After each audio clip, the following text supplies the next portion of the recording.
Now we're looking at the C2 bone. As a C2 cervical bone, it's also known as the axis. So we're looking at the clinical importance. So clinical importance, we are trying to look at what are the conditions that could affect this bone. Do you understand? So here we'll look at the dense fracture, get to look at what is a dense fracture.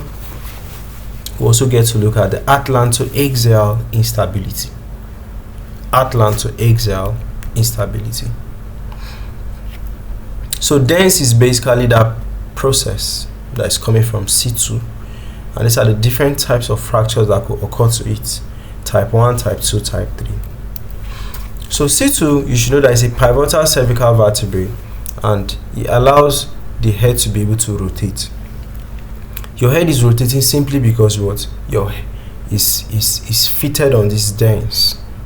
So C1 and the neck and the head rather are fitted on this dens.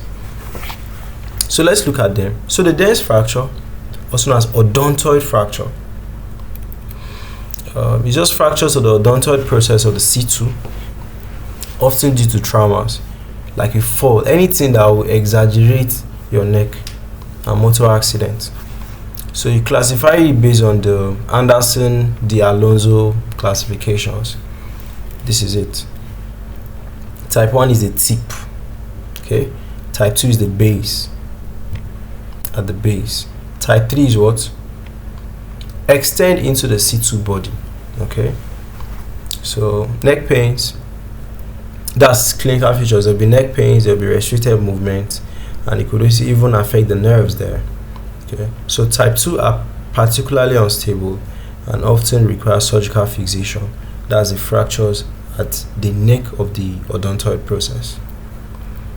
Okay. Now, atlantoaxial instability is just excess movement between the atlas bone and the axis. So the place where the atlas bone and the axis, C1 and C2, where they are communicating, most of the times is due to the ligaments there that are supposed to hold them in place. If these ligaments are not stable, you find them moving too much. So causes could be trauma, sometimes congenital issues. Most of these congenital issues, they are affecting your ligaments. The inflammatory conditions like rheumatoid arthritis, they will have clinical features is neck pain, limited mobility, neurological issues like weakness, gait disturbance, then respiratory compromise. So importance, instability can cause spinal cord compression at the cervical medullary junction.